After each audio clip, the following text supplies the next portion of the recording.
Hi, this is Stephanie Miller from The Stephanie Miller Show. Please enjoy this exclusive clip from my show on Political Voices Network. I went through 4 years of hell by this scum that we had to deal with. I went through 4 years of hell.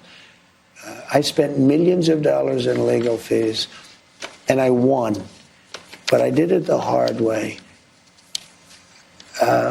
It's really hard to say that they shouldn't have to go through it also. It is very hard to say that. I don't even know where to start, Carl. I don't know how many days are we in? 2 days in? 2, 3 days? Not even? Okay. There's that song, let's start at the very beginning, a very good place to start. Yep. Yes. Yeah, look at you, Julie Andrews. Okay. Aunt Julie. Yeah. Yes, as Jody calls her. Okay. I mean, I guess we should have seen this coming, but just the final salt in the wound. We're having Harry Dunn on in just a little bit, who we had with us Saturday night. It's Sexy Liberal. It's just, I guess we shouldn't be shocked. But of course, it's the Republicans all defending him, pardoning these violent cop beaters, right? And now Mike Johnson said he will establish a new January 6th committee and dig into the old January 6th committee. Right. And it will be led by Barry Loudermilk of Georgia, who I've mentioned before. I like the quieter milks if you've been to Georgia. But he was one of the people that gave the tours of the Capitol with one of the rioters. Yep. And so he'll be looking into that. Your thoughts? I've heard people say that the administration is not focused on getting prices down, but follow me on this, and it may sound a little conspiratorial. Sure. I think the pardoning of these criminals, these felons, these people who assaulted police, etc., is really about lowering prices, because what's going to happen is they're going to get on a bus and they're going to go to a Kroger and they're going to stage an insurrection on the Kroger. And once they get inside, they're going to use magic markers to change the prices. Oh, yeah. I bet a lot of checkout people will fall for that. Over time, they will get to every grocery store in America. Yeah. I don't know why the libs can't follow this logic. I mean, doy. Our friend Senator Schiff said these people he just pardoned were beating police officers within an inch of their life. They were bear spraying them. They were gouging them. They were hitting them with baseball bats and hockey sticks. These are the people Donald Trump just pardoned. So one thing is abundantly clear. He doesn't give a rat's ass about law enforcement. That much is clear. But we're going to be gaslit every single day for the next 4 years, Carl. He's there. No one's been a bigger friend of the police in this office than me. I'm the biggest friend. Just, right? They're going to try to rewrite the history. He said how many times since the inauguration 2 days ago that the 2020 election was rigged and these people are patriots and blah, blah, blah, right? Yeah, and I think, it's on progressives to carry the counter narrative, which is that's not true. And you're not focused on what you said you would focus on. You're not doing anything to improve the economy for everyday working people, to address prices. And you own this. Yeah. Mm-hmm. I'm sorry. I was just signaling to Chris that, yes, we need to just say no. We need to fact check continuously, but we have to speak fascist now. So, nine. Everything he says, 9. Okay. Hey, by the way, you know who thought that Elon Musk thing was a Nazi salute? Nazis. Yeah. Nazis very much enjoyed that. Uh-huh. Yeah. Eloquent said, I have seen videos of literal Nazis confirming it was a Nazi salute. They claim him, y'all. There's nothing more to debate. Oh, noted neo-Nazi Nick Fuentes. Yes. Said, what up? Yeah, what up? Thank you for the salute. I would be lying if I did not see that coming. Carl, you're a scamp. His scampery is back. Yes. He is healthy again, and his scampery is in full. I'm with 10% more scamp. Okay, because we can't endure his voice. So he's on Hannity last night. You can tell even their brain is hurting about, letting out violent cop beaters when they're supposed to be party of law and order, pro police, blah, blah, blah. They've been using them as props for years, right? So Hannity asked them, people that were convicted or involved in incidents that were violent with police, why did they get a pardon? Trump, here we go with the words. Number one, they were in there for 3.5 years, a long time. No. Okay, so that's... And many in solitary confinement treated like no one's ever been treated so badly. They were treated like the worst criminals. They were, and he said, and you know what they were there for? They were there for protesting the vote. 9. They were not there for... 9. because they knew the election was rigged and they were protesting the vote, and they should be allowed to protest the vote. Oh my God, this is okay. And he said, oh, and this is the Harry Dunn will be happy to hear this. He said the people with the police, those were very minor incidents, okay? Oh, Michael Fanone will be happy to know that, who had a heart attack, right? Who was tased, and people who were stabbed with flagpoles and crushed, and okay. He said, they got built up by a couple of fake guys that are on CNN. Oh, I see. This was invented and totally by Jim Acosta? Jim Acosta. Jake somebody. Okay. Jim Acosta. They were very minor incidents. You have murderers in Philadelphia, you have murderers in Los Angeles. They don't even get any time. They don't even collect them, and they know they're there to be collected.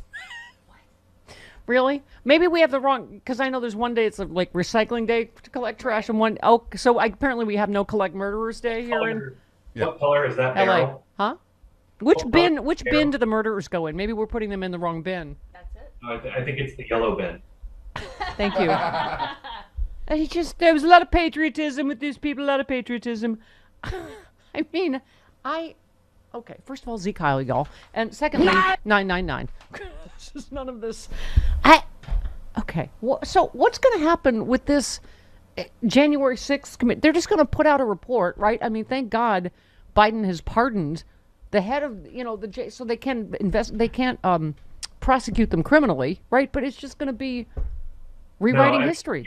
Here's one of the good things about Congress being distracted by this sideshow, which is just, focusing on Trump's grievances rather than doing anything on the, economy, is one, it makes it harder for them to go back to the voters in 2 years and get a Republican majority. And two, it keeps them focused on things that don't improve the lives of everyday Americans, which is what we said they were. We said they were not going to focus on that from the very beginning, and they're proving us right every single minute. So actual red meat will remain very expensive, but political red meat will just be thrown out willy-nilly. For the American people, but the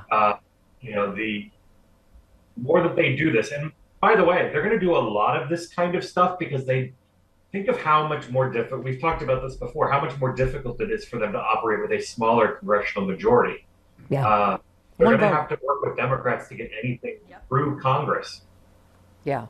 Well, so Adam Kinzinger blasted Mike Johnson about defending Trump's pardons.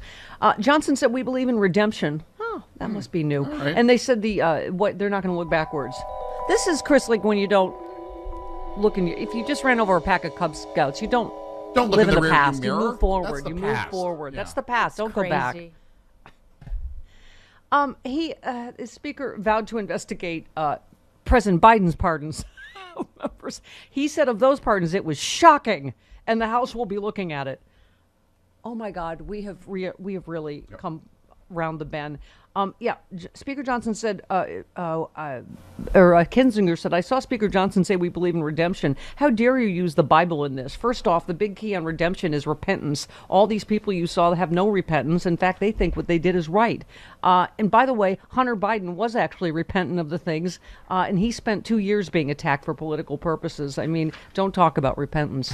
I mean, meanwhile, this amazing Bishop Buddy in D.C. there, they lose their mind when anybody talks like actual Jesus things, right? Yeah, it's not about repentance. It's about bending the knee.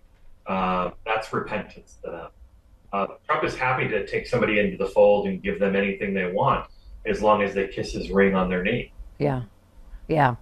I mean, seriously, the fact that they lost their mind, and this is what we need more of is, am I saying her name right? Bishop Buddy. Buddy. Yes. Yeah. Buddy. That's fun. You can dust off the My Buddy and Me song from that commercial in the 80s. I'm not going to sing it. Nobody wants that at this hour. What? I don't know what you're talking about. I will send it to Chris. Okay. Was she named after the Christy McNichol character in Family? No? No, not at all. Oh, okay. Different spelling, too. Oh, Yeah, right. very different. Yeah, pardon me. Okay. Carl, but the other thing is like, she took it, with grace. This was before he started calling her nasty and blah, blah, blah. She just was like, I mean, 'cause if you listen to her, it was nothing, No. Here's what a sane... It was just asking for mercy for people that are scared. gay people, immigrants. Here's what a sane right-wing president would say in response to that. I heard what she said. I just don't agree with her. There you go. That's what a sane person might say in rejecting those comments. I think what's interesting about Trump is that every time he is attacked, his reaction shows you how true the attack was. Yeah, and it's always in the middle of the night, right? He's like, yeah, stupid bitch. Okay. He has like a little notebook in his pocket that he writes down like all of the things that he collects throughout the day that he needs to respond to on Twitter, and then he takes it out every morning or every late at night and just decides to tweet.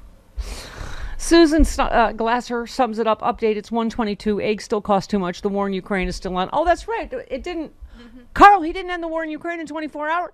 One of his promises was, anyway, huh? Also, Trump pardoned the Proud Boys. Threatened war in Panama, is making bank off the presidency with a crypto scam. Is mad at a bishop for urging him to his face to have compassion and empathy. Does that sum up pretty much the last 48 hours? Part of the last 48 hours, I mean, you only have a 3-hour show. Oh, hi. I just finished, I'm going to say, an 11 billion mile bike ride. And thank God I happen to have this magic potion with me, ASEA, as seen on the Stephanie Miller Show. It helps my cells communicate better so that I can heal faster from overdoing because I'm lying about my age. I also use it on my face.